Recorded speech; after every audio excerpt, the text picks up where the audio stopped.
बिस्मिल्लाहिर्रहमानिर्रहीम। अस्सलामु अलैकुम वरहमतुल्लाहि वबरकातुहू। वाइज़ा मरिदतु फ़हुवा यशफ़ीन। जब भी मैं बीमार होता हूँ वही अल्लाह मुझे शिफा देता है। शिफा देने वाली अल्लाह की ज़ात है। इलाज आप कराएं। जब दुआ लें तो ये ज़रूर दुआ कर लें कि या बारी ताला दुआ मैंने ले ली है और शिफा आप दे दे, सेहत आप दे दे। तो उसी दुआ में अल्लाह ताला सेहत भी रख देता है और आपको सेहतमंद बना देता है।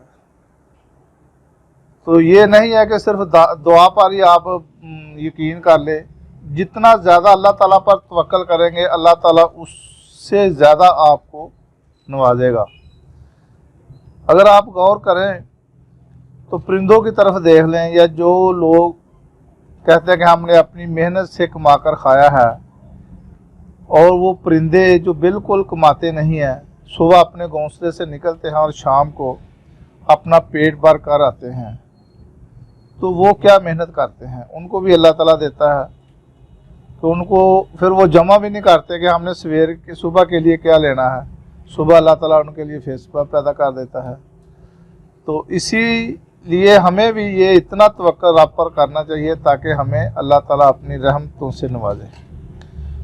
तो आज का जो मौजू है वो ये है कि इलाज कैसे तबीब से कराना चाहिए।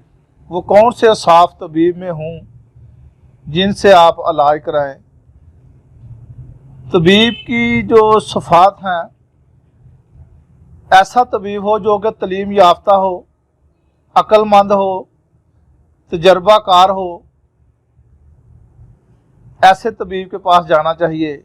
ये नहीं है कि जिसको तजर्बा भी ना हो और आप उसके पास चले जाएं। तो हमेशा ऐसा तबीब ढूंढना चाहिए जिसको पूरे अज़ा के मतलब पता हो। इल्म तिब का उसको पूरा जो है ना वो इल्म होना चाहिए। क़ियाफ़ा, क़ियास और तजर्बे का मजमूआ जो है इसको तबीब कहते हैं। जो तबीब का मजमूआ है वो ये है कि इल्म तिब से वाकिफ़ हो, क़ियाफ़ा से काम लेता हो, क़ियास से काम लेता हो और तजर्बा। ये तमाम मजमूए का जो नाम है वो है तबीब।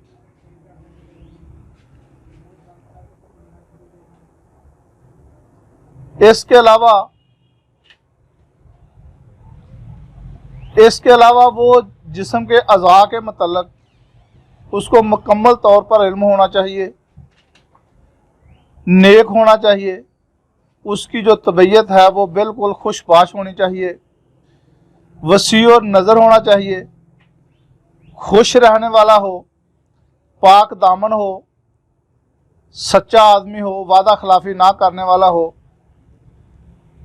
कुरान और सुन्नत पर अमल करने वाला हो, मरीज़ों का खैर खा हो और साथ ही राजदार भी हो, अमीरों की निस्बत गरीबों का तवज्जो से इलाज करने वाला हो। वो तबीब जो लोगों से भागता हो और लोग उसके पास आने की कोशिश करें लेकिन वो उनसे दूर रहने की कोशिश करे, यानी कि मरीजों के पीछे ना भागता हो, हरीस और लालची ना हो। इसके अलावा सबसे बेहतर तबीब वो है जो ग़िज़ा से इलाज करे। ग़िज़ाओं से इलाज अगर आदमी का हो सकता हो तो कोशिश करें कि ग़िज़ाओं के ज़रिए इलाज अपना कराएं। अगर ग़िज़ाओं से ना होता हो तो फिर जो जड़ी बूटियां हैं जिसको हम मुफ़रद अदविया कहते हैं उससे इलाज करना जानता हो। अगर उससे भी मरीज़ को फ़ाका ना हो तो फिर जो मुरक्कब अदवियात हैं उनसे इलाज करता हो। और सबसे आखिर में कुश्ता साजी जो है वो इस्तेमाल करे। ये 4 स्टेप हैं। सबसे पहले ग़िज़ाओं के से इलाज करे, अगर उससे फ़ायदा नहीं होता तो फिर जड़ी बूटियाँ जिसको हम मुफ़रद अदविया कहते हैं उनसे इलाज करे।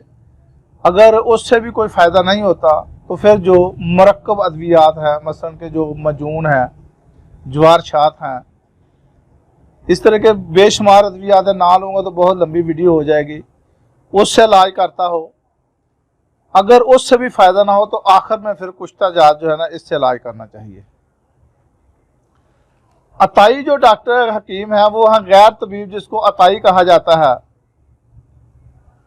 वो उनको ख़ास इतना इल्म नहीं होता, वो बस उधर से बात सुन ली, उधर से सुन ली और वो फिर वो बैठ जाते हैं, जिनको ना तो इल्मुल अज़ा का इल्म होता है, ना उनको अद्वियात का इल्म होता है कि ये अद्विया जो है ये किस मर्ज़ के लिए देनी है।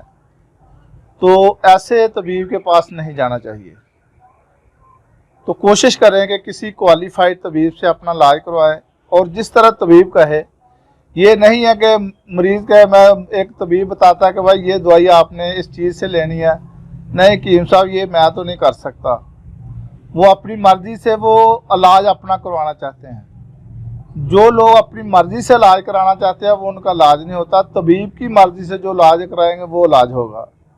खुदा हाफिज़। अस्सलाम वालेकुम रहमतुल्लाहि व बरकातहू।